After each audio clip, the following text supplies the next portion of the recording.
인도하사 우리에게 하나님 말씀을 듣게 하여 주옵소서. 우리 주 예수 그리스도의 이름으로 기도하옵나이다. 아멘. 네, 오늘 이 시간에는 누가복음 강의 39번째 시간으로서 문화의 비유와 거울을 다스리는 권세라는 제목으로 함께 말씀의 은혜를 나누기를 원합니다.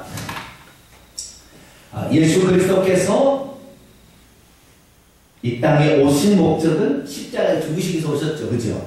그런 거예요. 우리하고 좀 목적이 달라요. 우리는 어찌하니 잘 살아보겠다고 바둥바둥하고 살아가는데 예수님은 당신의 목숨을 우리 대속물로 죽기 위해 했어요. 그래서 우리에게 오셨는데 그 마지막 한 주간을 고난주간이라 이렇게 우리가 얘기를 하게 되고, 예수 그리스도께서 그 고난주간 한 주간 있다가 금요일날 돌아가시잖아요. 근데 예수 그리스도께서 그 예루살렘에 들어가는 날이 종료주일이죠.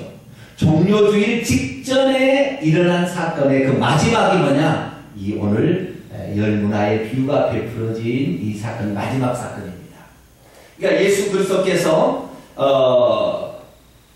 3년 반 동안의 대부분의 삶을 어디서 보내시냐면 갈릴리에서 보내시죠. 갈릴리에서 보내신 다음에 그 다음에 갈릴리를 떠나서 그 다음에 이제 예루살렘에 절기 때마다 왔다 갔다 하시다가 어쩌다가 사마리아도 지나갔다가 막 이러다가 나중에 이제 마지막 3년이 지나서 이제 6개월 정도 될 때는 이제 베레아 지역을 건너서 저쪽으로 건너가다가 요단강을 건너서 여리고를 통과해서 베다니로서 예루살렘에 들어가는 거예요. 그래서 오늘 이 사건은 어느 때 사건이냐? 바로 예수 그리스도께서 여리고 성 안에 들어와서 누구를 만났어요? 지난주에 만났는데 삭개오를 만났죠. 그렇죠? 삭개오를 만나서 그 집에서 잔치를 하고 있을 때에 예수님께서 그 삭개오와 제자들과 또 청중들을 향하여 들려주신 비유의 말씀이 바로 오늘 열 문화의 비유입니다.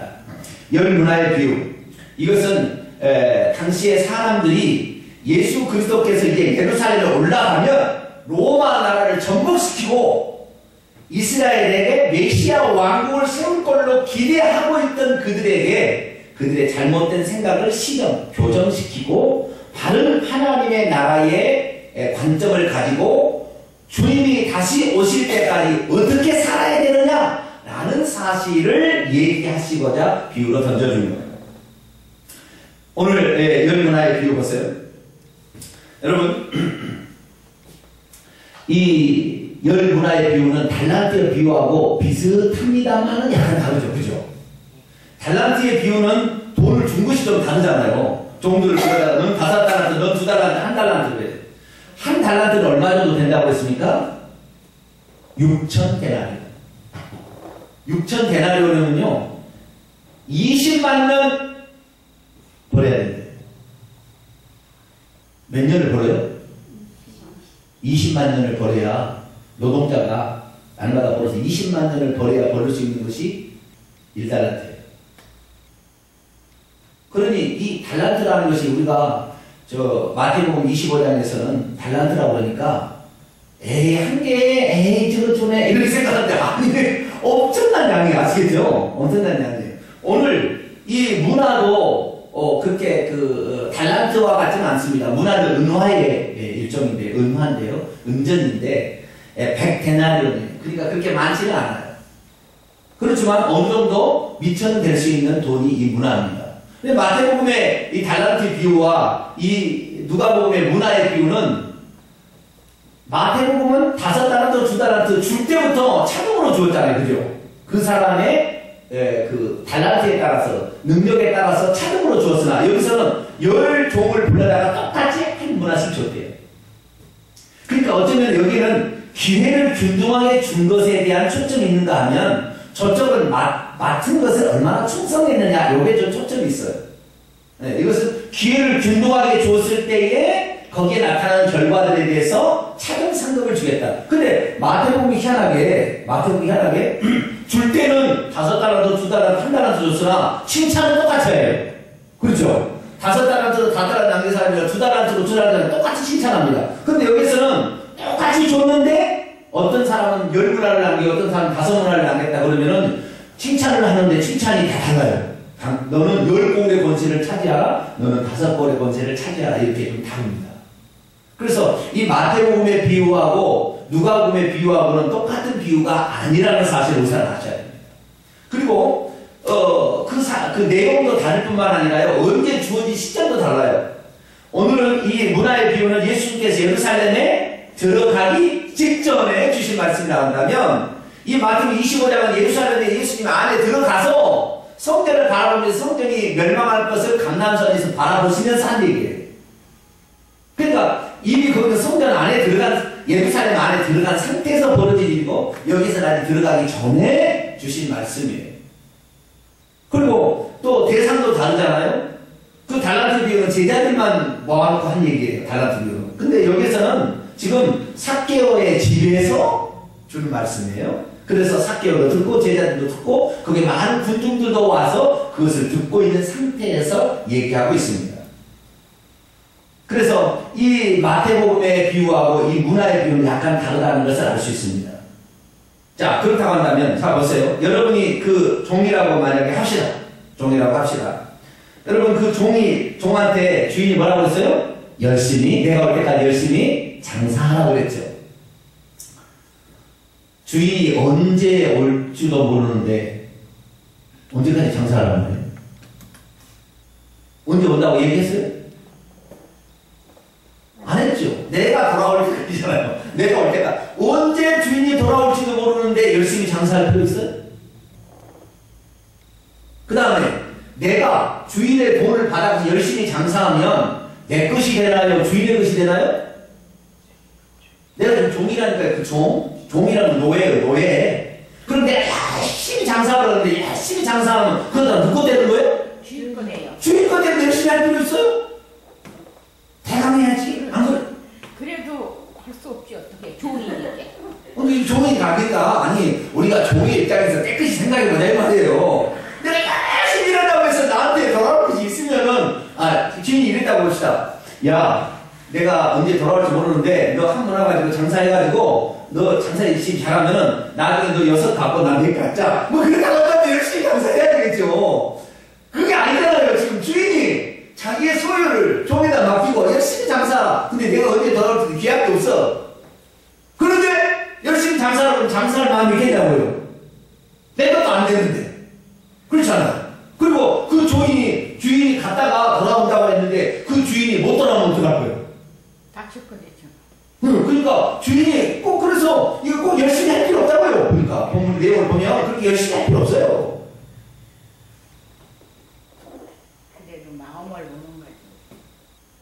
그래도 마음을 이현수 권사님 너무 마음이 좋아가지고 우리는 신앙만 있기 때문에 항상 하나님 말씀하시는 그대로 순종해야 된다. 뭐 이게 되겠지만 그러나 상황을 보게 되면은요, 상황을 보게 되면 그렇게 그 상황이 뭐 굳이 충성할 필요는 없는 거예요. 근데 대강 살아도 되는 거예요. 아시겠죠? 대강 살아도 되는데 주인이 그것을 이렇게 얘기했을 때 희한하게도 사람들이 다르게 행동했다는 거죠. 자, 그러면 보십시다. 자, 11절입니다. 이 비유를 주신 목적이 기록되어 있는데요. 그들이 이 말씀을 듣고 있을 때 비유를 더하여 말씀하시니 이는 자기가 예루살렘에 가까이 오셨고 그들은 하나님의 나라가 당장에 나타날 줄로 생각. 예수님이 예루살렘에 올라가면 메시아 왕국을 건설하고 로마를 무너뜨리고 그 다음 쿠데타를 일으켜가지고 유대 나라를 로마에서 앞에서 구출해서 독립을 시키고 나라를 세울 것이다라고 생각을 하고 있었다는 거예요. 그러니까 그것에 잘못되었다. 주님께서는 뭐예요? 먼 나라로 가서 왕위를 받아가지고 오는데요. 오랜 후에 와요. 마태복음 25장에 보면 그 달란트 비유를 보면 오랜 후에 와요. 그 당장에 나타날 줄로 알았던 자들에게 아니다라고 얘기하는 거죠. 그 얘기를 하려고 그러는 거예요. 당장은 아니다라는 것을 얘기하려고 그러는 거예요. 그러면서 비유를 듭니다. 어떤 귀인이 왕위를 받아가지고 오려고 먼 나라로 갔어요. 여기 어떤 귀인은 예수님을 상징하고요. 왕위를 받아가는 것이 뭐예요? 예수님께서 죽어서 부활 승천하셔서 아버지에게 가가지고 먼 나라 저 천국에 가서 왕권을 받아가지고 왕으로 재림하시게 될 것을 말하고 있는 거예요. 아시겠죠? 그때 가기 전에 떠나가기 전에 뭐라고 했느냐? 그의 종 10명을 불렀어요. 왜 10명을 불렀을까요? 20명을 부르지? 네? 5 5명만 부르지 왜 10명을 불렀을까요? 열이라는 숫자는 성경에 열이라는 숫자는 항상 많다라는 개념이 있어요. 열이라는 것은 항상 많다. 많다는 열이에요. 거기 열보다 더 많은 것은요 100이고요. 100보다 많은 건 1000이에요. 근데 좌우지간 그렇게 많은 것은 아니지만 많다라는 개념이 열의 개념이 항상 성경에 항상 그렇게 등장합니다. 그래서 이 열 상당히 많은 숫자를 불러서 은화 열 문화를 줬어요. 한 문화는 100데나리온입니다. 그래서 노동자가 세 달하고 열흘치 품삯이에요. 그것을 주면서 이르기를 내가 돌아올 때까지 뭐하라? 장사하라. 장사라는 것은 사업을 하여서 이윤을 남기라 그런 말이에요. 자, 이 종들은 장사해봤을까요? 안 해봤을까요? 응? 이 종들은 장사해봤어요? 안 해봤어요? 안 해봤어요. 주인이 시킨 거 물 떠라고 물 떠고 물 떠오고 밥 갈라고 밥 갈라고. 그렇지. 이 종들이 뭐 장사해봤겠어요? 장사를 안 해봤는데 장사하면은 망하는 사람이 많나요? 성공한 사람이 많나요? 망하는 사람. 요즘 식당을 내면은요 100개면 90개가 망한대요. 식당을 내면은 100개 중에 90개가 망하고 10개가 된대요. 그런데 이 종들은 평생에 그 주인의 밑에서 종으로 시킨 것이나 하고 살았단 말이에요. 그런데 장사를 하는 개념이 다른 거예요. 사업자가 되는 거잖아요. 그렇잖아요. 내가 돈놀이를 할 줄 알아야 되고 이 돈을 불려갈 줄 알아야 되며 어디에 투자할 줄 알아야 되고 나중에 사람을 부릴 줄도 알아야 돼요. 여러분 사업 그냥 하는 게 아닙니다. 왜 여자분들이 아무리 못난 남편을 붙들려고 하느냐? 여자들은 사업소환이 없습니다. 있나요? 좀 없어요. 애만 키우다 보니까 사업소환이 없어요. 그냥 남편이 봉급 주면 그냥 그걸 잘 알뜰살뜰 쓰는 것만 익숙했지 이걸 이렇게 돈을 불려가지고 그 다음에 사람을 기용해서 이런 사람은 박근혜 대통령 돼야 돼. 그런 사람이 돼야 돼. 가끔은 하는 사람 나오는 것이지 다 그런 게 아니에요. 여자는. 그렇잖아요. 마찬가지로 이 종들은 평생에 뭐하고 살았어요? 주인이 시키는 거 그냥 명령을 듣고 살았어요. 그런데 사업을 하라고 돈을 줬는데 이 사업을 하면 망할 확률이 많아요? 성공할 일이 많아요? 망할 확률이 90%요? 그런데 이 사람들 장사하고 싶었겠어요? 안 하고 싶었겠어요? 안 하고 싶지. 한 문화 많은 사람은 똑같은 거예요. 다른 종 있잖아요. 그냥 수건에 싸는 사람 똑같아요. 왜? 잃어버릴 가능성이 훨씬 많은 거예요, 지금. 그러면 나중에 주인이 진짜 못된 주인이었다. 그러면 나중에 사업을 하다가 잃어버려가지고 망해버렸다, 쫄다. 그럼 주인이 돌아와가지고 너 뭐했어? 망해버렸네요. 그럼 어떡할까요? 새끼 그냥. 이럴 수도 있잖아요, 그죠? 그럼 장사하겠어요? 자, 주인이 언제 돌아올지도 몰라. 그죠? 주인이 언제 돌아올지도 몰라. 그 다음에 장사를 해본 경험도 없어. 그래서 이 성공을 하는 분도 없는 거예요, 지금. 그런데 어떻게 이것을 해보겠냐고요? 안 돼. 지금 안 하는 것이 정상이고, 안 하는 것이 잘한 거예요. 했다가 나중에, 그 다음에 내가 열심히, 세 번째 이유. 내가 열심히 장사해서 돈을 남겼다 합시다. 그게 누가 되는 거예요? 내가 된 것도 아니야. 그러면 열심히 장사할 필요가 있어요, 없어요? 없죠. 열심히 장사할 필요 없어요. 그래서 적당하게 살아야 되는 거예요. 아시겠죠? 그렇게 돼야 되는 거예요. 네, 그런데 또 다른 문제가 하나 생겼는데요. 14절에 보세요. 그런데 그의 백성이 그 귀인을 미워하여서 특사를 파송해가지고 뒤로 파송해가지고 우리는 이 사람이 우리의 왕됨을 원하지 아니합니다라고 했대요. 이 무슨 말이냐면 그 동네에 귀인이라는 것은 뜻이 뭐냐면 좋은 태생의 사람이에요. 그러니까 상당히 귀족이라고 봐야 되겠고 그 마을에서 고을에서 상당한 권세를 가지고 있는 사람인 것은 분명합니다.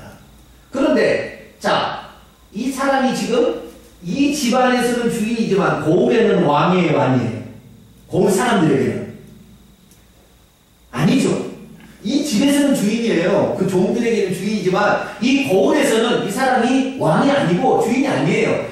그 사람 자체는 권세가 좀 있겠지만 아시겠죠? 근데 이 사람이 지금 뭐 하러 가요? 이 마을, 전체 마을을 다스릴 수 있는 권한을 왕으로서의 권한을 받아가지려고 지금 누가 가는 거예요. 그 왕을 줄 수 있는 어떤 권한을 가진 자에게 지금 가는 거잖아요. 그렇죠? 그러니까 이 마을에 있는 사람들이 너나 네 집에서나 왕노릇 하지 우리 거울에서 왕노하는 거 원치 않는다. 우리 원치 않는다 하는 사실을 그 왕의 본의를 줄 수 있는 그 사람에게 특사를 몰래 보내가지고 뒤로 보내가지고 절대 이 사람 우리의 왕이 되지 못하게 해주십시오. 이 사람은 못된 놈입니다. 예를 들어서 그렇게 뒤로 얘기를 했다 이 말이에요. 아시겠죠? 지금 그렇게 보내고 있다는 것을 말해줍니다. 그러면 이 동네 사람들은 누구를 말하느냐? 유대인들이에요.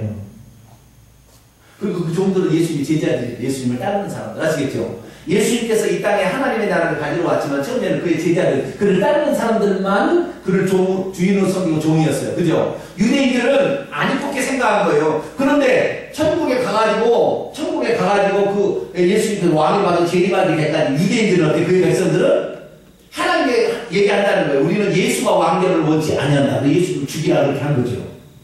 그러니까 여기 있는 이 동네 사람들은 유대인들을 지칭하는 거예요. 그렇게 또 얘기를 했어요. 그런데 결과는 어떻게 됐느냐? 그 왕을 줄 수 있는 권한을 가진 자는 하나님이에요. 15절에 보니까 하나님께서 그 귀인에게 왕위를 줬어요. 그래서 그 귀인이 왕위를 받아가지고 돌아와서 은하를 준 종들이 각각 어떻게 장사하는지를 알고자 하여 그들을 부르니. 여기서는요, 이 비유는 두 가지를 말하는 거예요. 하나는 뭐냐면 그의 종들, 자신의 종들에게 나중에 돌아와서 어떻게 했는지 그 행위들에 대한 결과를 묻는 것이 하나 있고요. 또 하나는 왕명을 원치 아니해서 특사를 파송했던 동네 사람들에 대한 심판이, 두 개에 대한 심판이 있는 거예요. 아시겠죠? 두 개를 같이 보고 봐야 됩니다. 그 왕명을 원치 아니하는 이 동네 사람이 있다라는 말은 갈라디아 비유에 나와야 안 나와요? 안 나와요. 이 부분은 전혀 안 나옵니다. 근데 이 비유는 두 가지를 가지고 있는 거예요. 지금 아시겠죠? 예수님을 따르는 제자들의 무리와 그 다음에 예수님을 따르지 아니하고 예수님을 시기하고 질투하고 미워하고 싫어하는 사람들 쪽에 한 사람, 이 두 쪽을 다 예수님이 지금 얘기하고 있어요. 그러니까 이 비유가 단 한 비유하고는 다른 비유예요. 아시겠죠? 다른 이야기라고 생각하시면 됩니다. 자, 계속 넘어갑니다.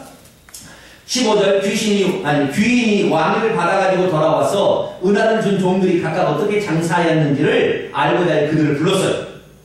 그 첫째가 나와서 말합니다. 주인이여, 당신의 한 문화로 10문화를 남겼습니다. 그랬더니 주인이 칭찬을 해주죠. 착한 종아, 내가 지극히 작은 것에 충성하였으니 10고운의 권세를 차지하라고. 그 둘째가 와서 이르되 주인이여, 당신의 한 문화로 5문화를 만들었나이다. 주인이 그에게 이르되 너도 5고운을 차지하라고. 또 한 사람이 와서 이르되 주인이여 보소서, 당신의 한 문화가 여기 있나이다. 내가 수건으로 싸두었었나이다. 여기 보니까 전부 다요 한 문화씩을 받았어요. 그죠? 종들이 다 한 문화씩을 받았어요. 10명의 종들이 다 한 문화씩을 받았어요.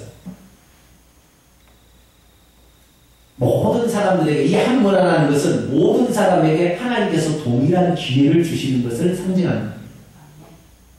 그래서 동일한 기회를 받았을 때, 이 기회를 가지고 열심히 장사하는 것이 여기 본문의 정상인가요? 열심히 장사 안 하는 게 정상인가요? 열심히 장사하면은 주인만 좋은 일을 나는 것이고 자기는 뭐 좋을 것이 없어요.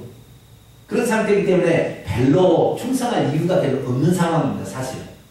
그런 상황인데 나중에 주인이 돌아와서 하는 얘기를 보니까 이 한 문화를 가지고 수건에 싸두었던 사람의 얘기를 통하여 주인이 어떤 분인지에 대한 생각을 우리가 제대로 갖지 않게 된다고 한다면 우리는 주님 앞에 충성할 수 없어요.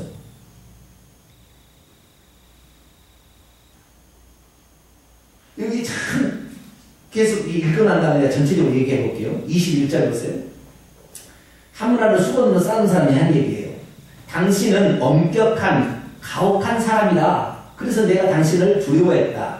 당신은 맡기지 않은 것을 취해가고 씹지 않은 것을 거두어가는 그런 자다. 그렇게 얘기를 했더니 주인이 말하기를, 야, 악한 종아, 내가 너의 말로 너를 심판할 건데 너는 내가 맡기지 않은 것을 찾아가고 씹지 않은 것을 거둬가는 그런 가혹한 사람인 줄 알았느냐? 그러면 네가 어찌하여 내 돈을 은행에 맡기지 아니하였느냐? 그래야지만 내가 와서 그 이자와 함께 그 돈을 찾았으리라 하고. 여기 보세요. 자, 봐봐요. 우리 주님께서 오늘 예수님께서 죽으셔서 부활 승천하셔서 가시고 오늘도 교회마다 사명을 주셔서 예수 그리스도를 따르는 사람들에게 일하라고 하시죠. 그러면 하나님께서 나중에 예수님께서 다시 돌아오셔서 우리가 열심히 일하는 거 하나님께서 인마의 복회 하려고 그랬을까요? 결과를 보니까 그게 아니라 뭐예요? 하늘나라에서 상급을 어떻게 줄 것인가를 판정을 내리기 위하여서 그의 충성됨의 모습을 보고 이 사람은 지금 이들은 지금 충성해도 할 이유가 별로 없다니까요 지금. 그럼에도 불구하고 주인에 대한 좋은 마음을 가지고 있어요. 그래서 나는 단지 주님께서 내게 맡겨주신 일에 나는 충성하리라 라고 생각을 했던 사람들에게 이 주인은 나에게 돌아와서 열 문화를 남긴 사람에게 보고를 할 때 뭐냐? 수고했다. 열 문화 가져와라. 그거 이 주인이 가져갔나요? 아니면 열 문화 있는데 그대로 두고 한 문화 안 남기고 손을 싸우자니까 뺏어서 줬잖아요.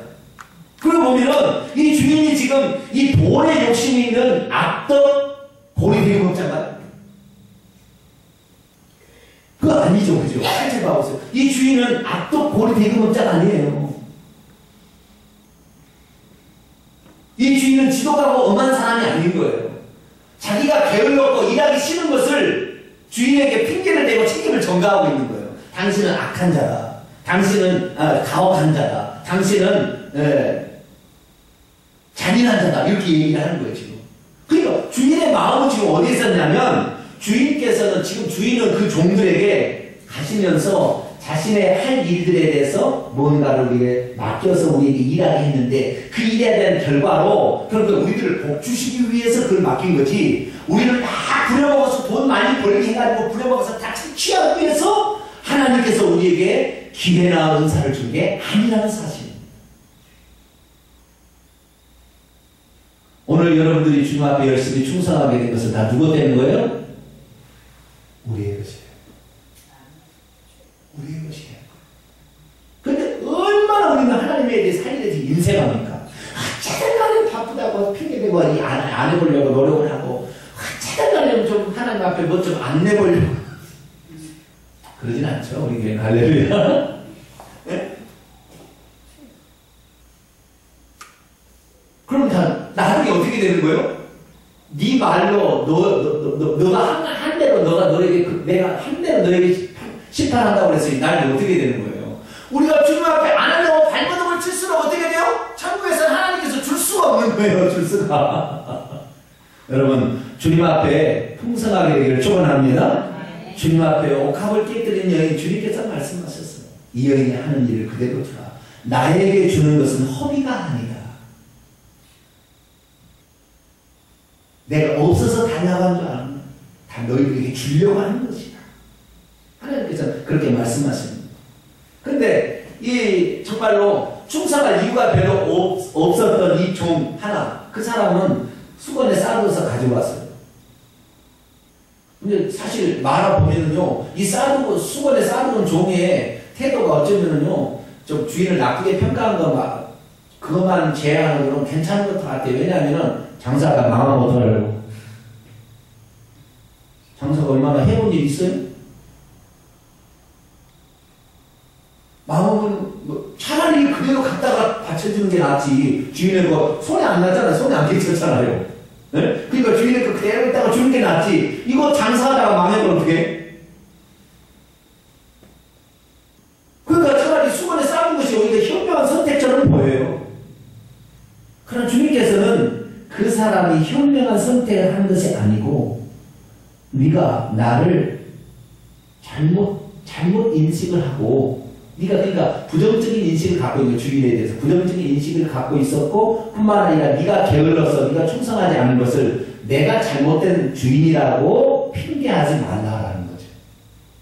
여러분 이걸 우리가 알아야 돼요. 하나님은 우리가 선하다 악하다 말하기 전에 그분 자체는 선한 분이에요.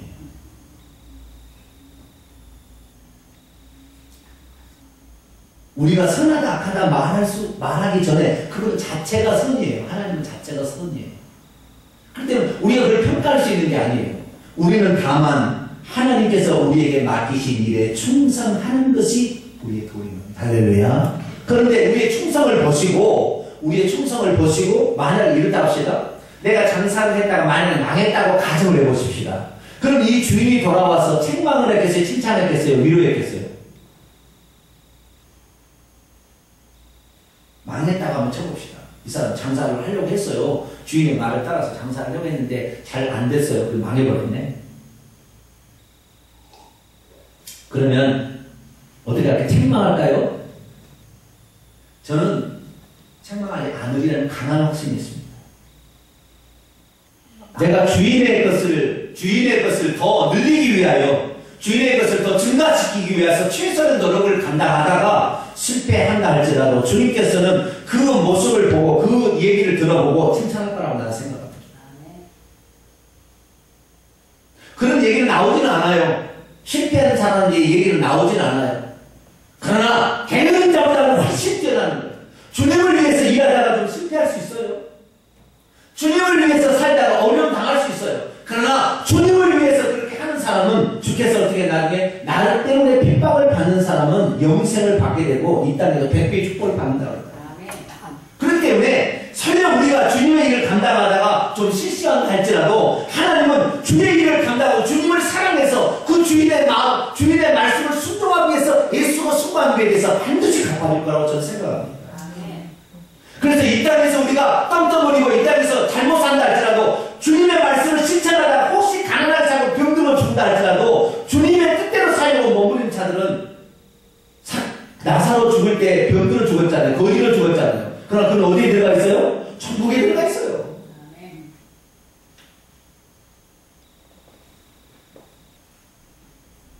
그래서 참 우리의 생각을 항상 무엇을 결과론적으로 뭘 이렇게 많이 생각하는데 저는 여기에 이 주인의 마음을 생각해 볼 때 주인은 어찌하든 그들에게 복을 주기 위해서 복을 주겠는데 남긴 것이 중요한 것이 아니라 그들의 충성됨을 평가하는 거예요. 할렐루야. 그들이 내 말에 얼마나 충성되이 이것을 지켰느냐 하는 것을 주인은 항상 평가의 기준으로 삼는 거예요. 우리가 충성되면 실패는 하지 않을 거예요. 나는 그렇게 생각해요. 그리고 주님께서 평가하는 것은 숫자로 평가하는 게 아니잖아요. 나중에는. 그렇기 때문에 우리가 달란트의 비율을 보여보는데 어떤 사람은요 5달란트의 분량을 가진 사람이 있다고요. 어떤 사람은 1달란트의 분량을 가지고 있어요. 그래서 각기 하나님이 맡겨주신 분량이 다를 수 있어요. 그러나 거기서도 충성됨을 하나님이 중요하게 보이시잖아요. 그렇기 때문에 저와 여러분 충성할 수 있게 되기를 축원합니다. 충성은 그것이 내 것이 아니라 할지라도 충성하는 거예요. 아시겠죠? 내가 열심히 하는 것이 내 것이 안 된다 할지라도 하나님의 주인이 나에게 말했기 때문에 그것을 지키는 거. 이것이 충성이더라고요. 그런데 우리는 꼭 결과만 있어야만이 충성하려는 그런 속성이 좀 있는데 그러지 말고 주인이 주든 안 주든 주인의 말에 나는 유익한 종입니다. 충성하겠습니다. 그런 자세로 살게 되길 바랍니다. 그래서 주인이 말하기를 그 수건에 싸뒀던 종이 말하기를 네가 나를 악덕 지주업자로 만약에 여겼다고 한다면 그냥 가져온 것은 너 잘못이다. 왜? 차라리 그것을 환전상들에게 가지고 가서 은행에다가 맡겨놨다면 이자라도 가져와서 내게 이자라도 더 줘야만이 나를 악덕 지주업자로 생각할 텐데 너는 그게 아니라 너는 아예 주인의 것에 대해서 주인의 말, 내 말에 대해서 신경을 꺼버렸다는 거예요. 절대 그렇게 하고 싶은 마음이 없었다는 거잖아요. 그렇기 때문에 너가 나에게 지금 얘기하는 말은 틀렸다. 네가 그렇게 나를 악독 고리 계급업자로 알았다고 한다면 너는 반드시 뭐 했을 거다? 은행이라도 맡겨놨다가 안전한 은행이라도 맡겨놨다가 이자라도 갖다 줬을 것이다. 근데 너는 너의 게으름과 너의 불충성을 내가 나쁜 사람이라고 내가 나쁜 주인이라고 그렇게 말하는 것으로 무마하지 말라. 나는 너의 중심을 보고 있는데 너가 게을렀다. 주님 앞에 가가지고요 우리는 핑계를 못하는 거예요. 나중에 심판을 할 때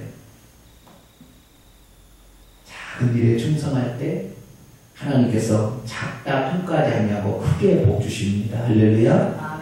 그렇기 때문에 우리의 충성도는 많은 우리가 맡겨진 일에 얼마나 최선을 다했느냐 이것을 보시는 거예요. 동일한 기회를 우리에게 주시는 것에 대해서 우리는 그것을 허송세월하게 보내지 말고 그것이 결국에 다 우리들에게 하나님께서 주시고자 하는 평가 기준으로서 삼기 위한 거예요. 충성도를 보시기 위한 것으로 알고 오늘도 하나님께서 우리에게 맡겨주시기에 충성할 수 있게 되길 축원합니다. 24절 보세요. 곁에 있는 자들이 이르되 이것은 이 왕의 신하들이겠죠. 왕의 무슨 군사들이나 이런 자들. 나중에 보면 이것은 심판할 때 하늘의 천사들을 상징하는 거예요. 말하기를 그 한 문화를 빼앗아 10문화 가진 자에게 주어라. 그들이 이제 주여 그에게 이미 10문화가 있습니다. 주인이 이르되 내가 너에게 말하니 무릇 있는 자는 받겠고 없는 자는 그 있는 것도 빼앗기리라. 여러분 우리가 영적인 세계는요 알아야 할 게 하나만 있는 빈익빈 부익부예요. 우리가 주님을 사랑하면 주님의 사랑은 더 깊어져요. 우리가 주님 앞에 충성하면 그 충성심은 더 깊어지게 된다는 거예요. 그런데 우리가 주님을 멀리 하잖아요. 멀리 할수록 우리는 주님으로부터 은혜가 뒤로 떨어지게 돼 있어요. 여러분 혹시 죄를 지었잖아요. 그러면 교회를 막 안 나와야 되죠. 네? 내가 죄를 지었는데 어떻게 교회를 나가? 그리고 막 교회를 나가지 말아야 되죠. 그래야 되죠. 그러면 망하는 거예요. 우리는 죄를 지었다 할지라도 하나님 앞에 죄를 자백하고 고백하고 나와서 용서를 받고 새 출발해야지. 뒤로 물러가면 사탄이 틈을 딱 타가지고 삭사로 잡아버리는 거예요. 그래서 영적인 일에 대해서는요, 잘못됐으면 즉시 회개하고 다시 하나님을 붙들어야지. 거기에서 자신의 죄를 책망하든가 자기 양심의 뭐 판단에 맡겨서 막 그래서 어떤 사람 자살까지 해버리잖아요. 다 마귀가 장난하는 거잖아요. 그래서 우리는 마귀에 속을 것이 아니라 오직 잘못한 것이 있으면 하나님 앞에 겸손히 고백하면 있는 잘못한 모든 죄를 다 용서해 준다고 했으니까 우리는 그 용서를 받고 다시 새 출발하기를 바랍니다. 주님께서는 어떤 결과만 갖고 따지는 게 아니에요. 어떻게 사느냐를 계속해서 보고 계시죠. 그래서 우리가 주님 앞에 서는 날 어쨌든 간에 우리는 오늘도 우리를 위하여 주님께서는 엄청난 것을 예비하시고 있고 그것을 주시려고 하는 판단의 잣대로 우리의 행위와 우리의 삶을 보시고 있다. 우리가 알고 오늘도 충성하게 되길 바랍니다. 결론입니다. 27절입니다. 그리고 내가 왕됨을 원하지 아니하던 저 원수들. 내가 왕됨을 원하지 않는 저 원수들은 누굴까요? 그 동네 사람들이겠죠. 그죠? 동네 사람들을 끌어다가 내 앞에서 죽이라. 그래서 예루살렘에 있는 모든 사람들이 디도 장군에 의해서 예수님 돌아가시고 40년 만에 싹 죽어요. 120만 명 정도가 예루살렘에 살았는데 9만 7천 명만 로마의 포로로 잡혀가고 나머지는 다 죽어요.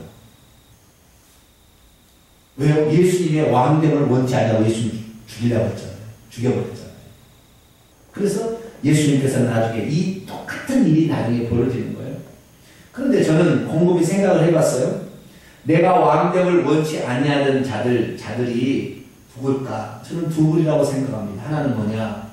그 고을에 그 사람이 왕되지 않았던 그 고을 주민들도 왕됨을 원하지 아니했던 백성들이지만 또한 주님의 종들 중에서도 주의 말씀을 전혀 귀담아 듣지 아니하고 자기가 나를 부려먹어서 자기의 돈이나 만들려고 하는 주인을 알고 그렇게 주인을 나쁘게 평가를 하고 자기의 계름을 무마하려고 이런 사람도 똑같은 그런 형편에 처해질 것이다. 그런 생각을 합니다. 오늘날 이 유대인들이라고 지칭하는 그 동네 사람들은 오늘 예수 그리스도를 믿지 않는 사람들이라고 지칭한다고 한다면 오늘 예수 그리스도를 믿고 따르는 자들 중에서도 그 수건에 쌓아두었던 한 문화를 그대로 가져온 자처럼 징계를 받을 사람이 있을 것이다 라고 생각한 거죠. 근데 이 사실 장로교에서는 하기가 좀 곤란한 얘기입니다. 사실 어떻게 주님의 종들이 어떻게 주님의 제자들이 이렇게 죽임을 당하고 지옥 형벌을 받을 수 있겠는가 그렇게 얘기를 할 수도 있어요. 근데 저는 곰곰이 생각을 할 때 이 사람 그 슬피 울며 이를 갈 이슬이라 하는 걸 보게 되면 틀림없이 그것이 지옥을 지칭하는 표현이기 때문에 결국에 우리가 하나님께서 우리에게 맡겨준 일에 대해서 나를 하나님께서 부여먹는 것으로 여러분이 주님 앞에 봉사할 때 하나님이 여러분을 부여먹는다고 생각하나요? 내가 주님을 사랑해서 사는다고 생각하나요? 혹시 내가 주님의 일을 목사님께서 오늘 저기 예배 끝나고 저기 청소하러 갑시다 그러면 목사님이 우리 노동력을 착취하는구나 생각하면서 그 사람 지옥 갈 확률이 좀 있어요. 목사님이 이번에 부활주일 헌금을 내면은 이거 갖다가 얼마를 계약순서 목사님이 돈을 착취하려고 거둬들이려고 저렇게 하는구나 그런 생각이 있다고 한다면 회개하셔야 돼요. 우리는 물론 그런 사람 없겠지만 여러분 단 한 번도 그런 생각 해본 적 없으시죠? 네, 할렐루야. 너무 감사해요. 네? 하나님께서 우리의 노동력을 착취하고 우리의 시간을 착취하고 우리의 은사를 착취하고 우리의 돈을 갈취하기 위해서 우리에게 이렇게 말씀으로 이렇게 가져놨구나 이렇게 생각한다고 한다면 우리는 지금은 오래 신앙생활에서 그걸 모르겠지만 처음 여기 교회를 딱 왔네요. 오늘 참 어쩌다 그냥 또 가져가지고 따라왔어요. 근데 그날따라 목사님이 설교를 하는데 여러분 하나님 앞에 11절을 드려야 됩니다. 11절을 드리지 않으면 도둑질 안 겁니다.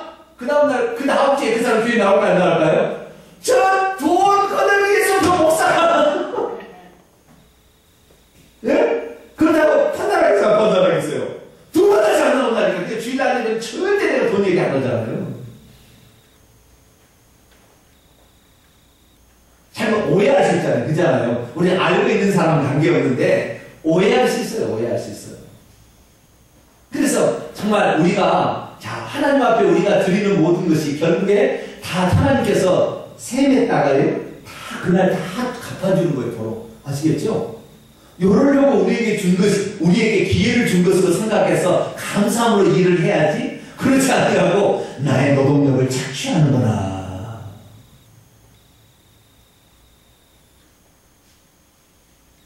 저는 참 한 번도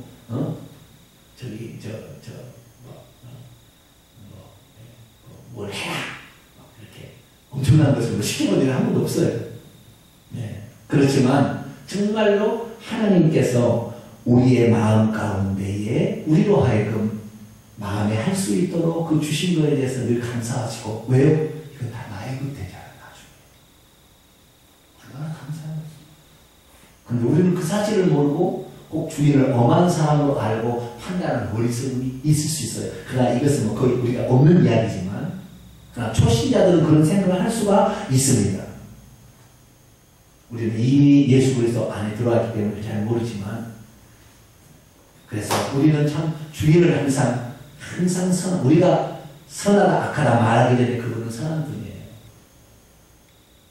뿐만 아니라 그분은 우리에게 뭔가를 맡기실 때 노동력을 착취하기 위해서 우리를 부리는 것이 아니라 어떻게 하면 내가 저들에게 복을 줄까? 공의로우셔야 되니까요. 한 것도 없는데 그 마음도 없는 것을 막 복을 줄 수는 없잖아요. 그렇기 때문에 주님께서는 어째서 복을 줄까? 하나님께서 그렇게 하시고 오늘 우리에게 뭔가를 맡기셨으니 우리가 오늘 맡겨진 일에 충성할 수 있게 되길 바라고요. 그대로 우리가 받아서 천국에서 10거울의 권세, 5거울의 권세 차지할 수 있는 복된 성도들이 되기를 축원합니다. 기도하겠습니다. 거룩하신 아버지 하나님, 오늘날 하나님께서 우리에게 예수 그리스도를 통하여 또 성도